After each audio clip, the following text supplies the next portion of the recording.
Hey, my friend, you want to be my friend? You subscribe. You'll not just be a liker, you can like it, and you're still my friend. You are all included in this conversation, my friend. I don't discriminate. And so, yeah, and yes, yes to you, yes to myself. We go, we go from the yes community of Tukoriada. Um, and yeah, and I'm glad you're there. You are the ultimate reason why I do this. If it wasn't for you, maybe I'll be doing something here that is not sports related. I am a referee, and the referee made a decision to blow the whistle after Senegal Morocco final. That result should stand. It should not disputed. The last word is always on the referee. When he blows the whistle, game is over. No court, no arbitration, no backdoor stuff can change that final. That's why we have the whistle, the power of the whistle. That is my verdict from Rabat, early part of this year. The winner is Senegal. It doesn't matter what you do. This thing is going to be overturned. That's my few words, few comments on the fiascos and the drama coming out of some backdoor alley with money and all those power grabbing, whatever. Okay, that's my take.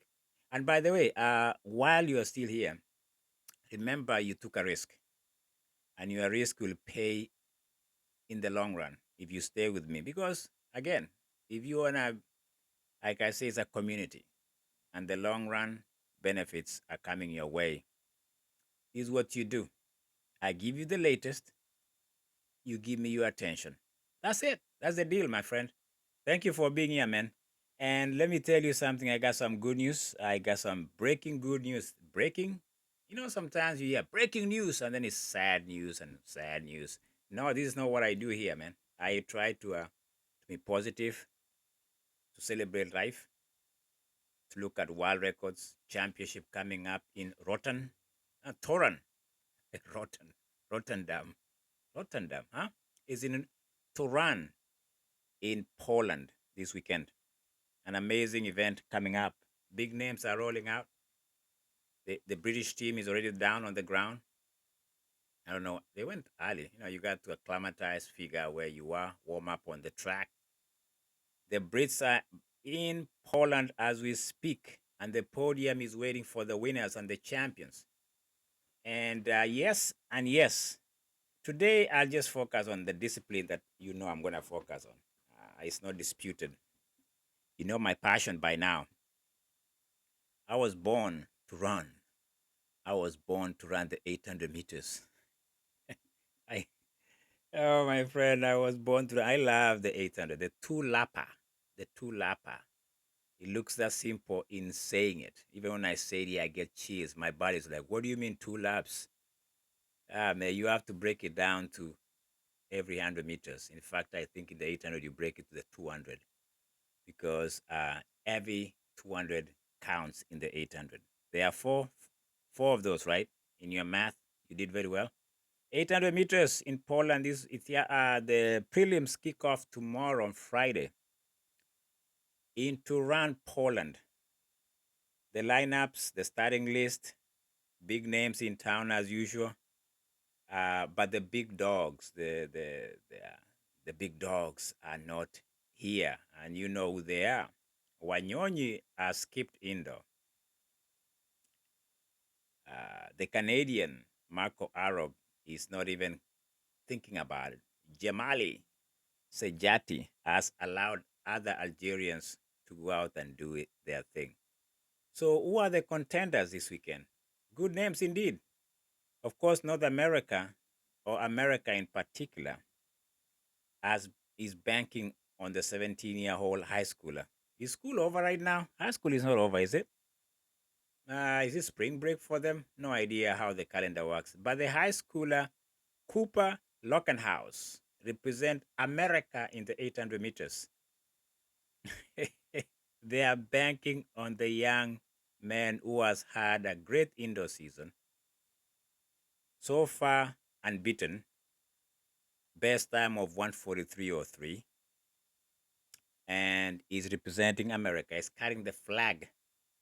They should just give him the captainship right now. Let the guy grow as a captain. What's wrong with that? I don't mind that.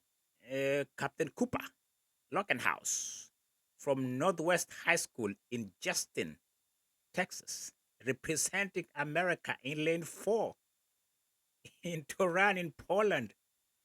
Tomorrow, the prelims kick off. Let me give you just my perspective on the young man. There's a lot of, I can suspect without even saying, mincing words, being an American by itself means a lot. So he's carrying the whole country in the 800 meters. That's a reality. The cameras, the pundits, the fans, including me. I'm a big fan. I have a picture of the young man there. He stood next to me in Eugene. He gave me some moments. I'm a big fan of this young man. He's 800. What do you expect? How is he gonna fare out? So far, what I've seen for him this season, when you look at the national championship, I saw a growth. Slow pace, he was able to win the semis, 147. Then the final, he showed what he's made out of. He can take the the challenges and shake them off. He won in 146. Mediocre in his standard, but it's indoor. Good for him. But he had a good times before that. Like I say, 143 or 3 is his best time indoor. What do I expect from him in Poland? Let's just start by tomorrow, prelims. You have to get through the rounds. You can talk about final all you want. You can talk about medals all you want. But if you cannot get out of the first round and then the semis to me is critical for me with Cooper. He has to get to the final. When you get the final, then I'll give my comments. What is he is capable of doing in the final run and the top 3? But before that, I have to see something exceptionally decent on Friday.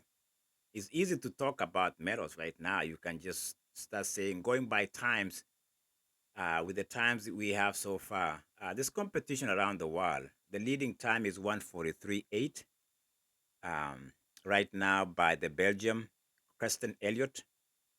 That's the best time we have. Elliott Creston, the Belgium. He has decent time and he's very consistent.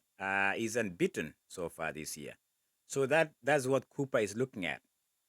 And you're looking at that. And then you have the Spaniard Mohamed Atui.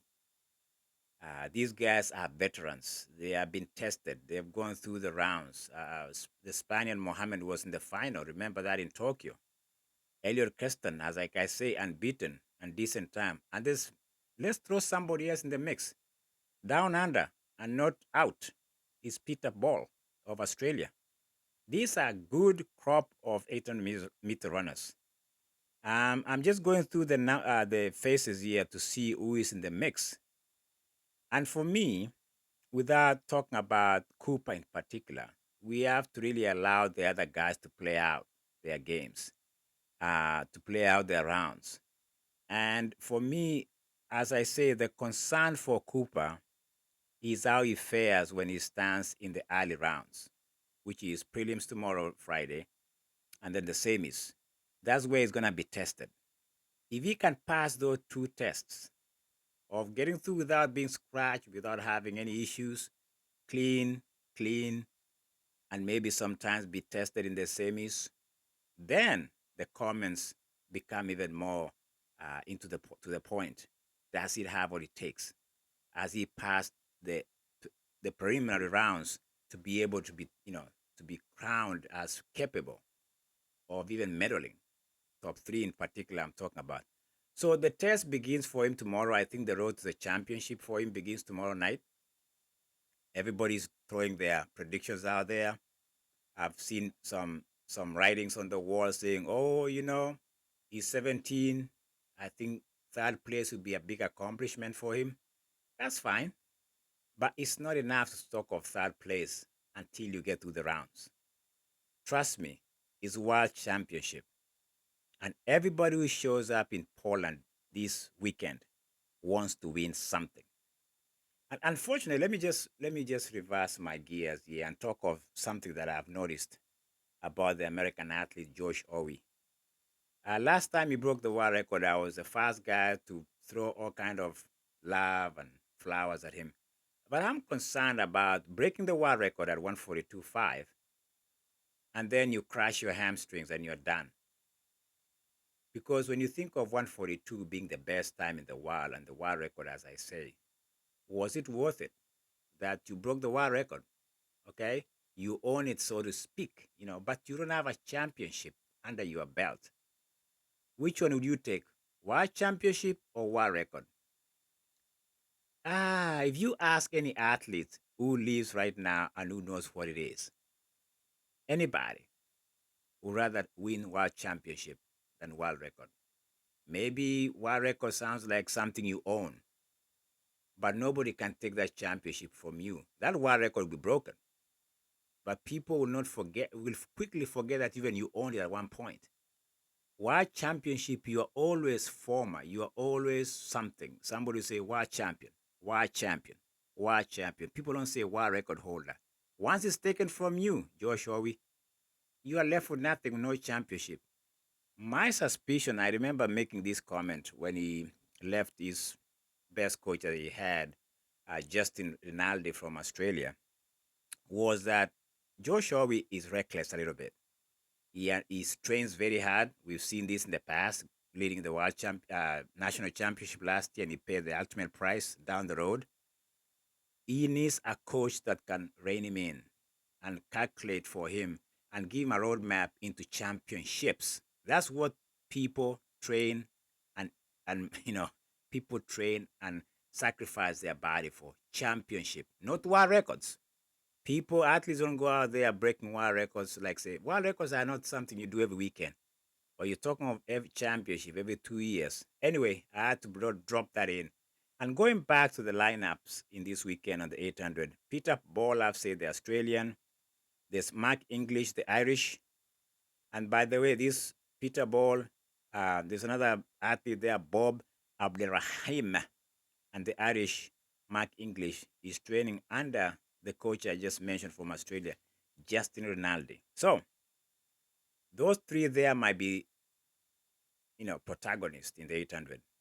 Anybody under Justin, I'll give him some leverage. I'll give him uh, some advantage, if I may say there's advantage there, because he's a great coach. I've seen the work he has done some of the athletes, including Josh Or we used to be with him. So what are my predictions? My predictions right now are not crystal clear to me, because until you see the prelims, until you see how these things unfold in the early stages, you can just it's a toss up, it's a lottery. And I think there's some predictions out there where you contest and win, and it's blind. You're blindly going into predictions here. But for me right now, oh, by the way, I forget to mention somebody here. There's a local guy by the name of Masiach. I don't know how to say it. Masiach Wayedaka, who is taking over from the great Adam Kashuzot, who used to be the national hero of 2014 when he what happened here? Yeah, when Adam, if you remember, is a local boy. That's what I'm trying to emphasize. So the local boy Marcia Waidaka is somebody to watch. 2 years at 143, no, 144 or 7. Whoa! And he broke the Polish record this time around during the championship of Poland. So the reason why Cooper is an early, you can always say Cooper will be in the mix if he does what it takes to go through the rounds. We can have that conversation after Friday. Maybe that's when I start to zoom in into the. For me, I don't like just to speculate with time, because if we are looking at time right now, we can say, okay, time wise, the Belgium has the best time, 143.83. The second leading time, of course, is Cooper. Is it Cooper? Yeah, no, it's the other guy. Let me see the leading times here. So let's look at the times here. So we have the Belgium is as 143, and he has ran consistently by the Belgium guy, and he's been tested before, so he knows what it takes. He was third last time around. So for me right now, let me just go with the time. I'll say the Belgium will win the 800 meters. Okay, Elliot Creston, right now, before even they start racing, is the 800-meter champion, according to the times we have here. But that's not enough for me. What really takes is the rounds. Remember, there's a Spaniard here, Mohammed, and anybody else, like I say, Peter Ball of Australia. These guys have something to say about how things are going to look in the podium. Even Mark English. So um, it's easy to look at the time and say this is who. And the local guy, White Decker. White Decker is W, I don't know, Decker. Anyway, I can't use Polish name. And as the home crowd, he could use us to his advantage. It might push him if it comes down to a tactical race. And as a home athlete, people are going to root for him, and he might shock the field. So that is a possibility. And so Greston with this time might not be pure race hot favorite. It might look like that on paper, but things might change quickly on the ground. Given what I just said about if there's a homeboy, that homeboy might have some other advantages that are hidden in the crowd. We never know until we see it.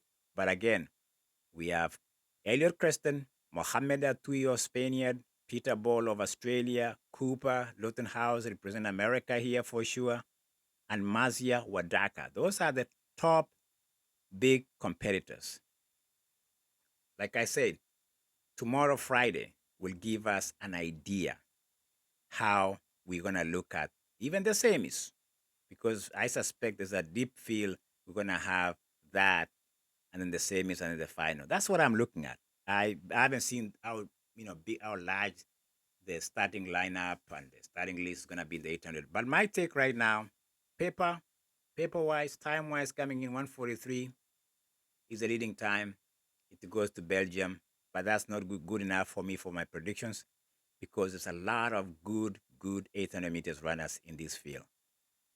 That is my take, and I hesitate to jump in the bandwagon of pre-anointing. Is I want to just extend this conversation, and your comments are always, invited here, guys. It's always good to talk about what we don't know, because we look like experts. Yeah, we do. We look, hey man, I'm the one who said that he's gonna do this. It's bragging rights, man. So enjoy this episode, and if you do, and you came this far, and you took this high risk, you took all that time to watch me, just do me a favor. Just click that like button, and you'll be putting a smile on this guy. As I say, cheers from Tukoria. Talk to you later, my friend.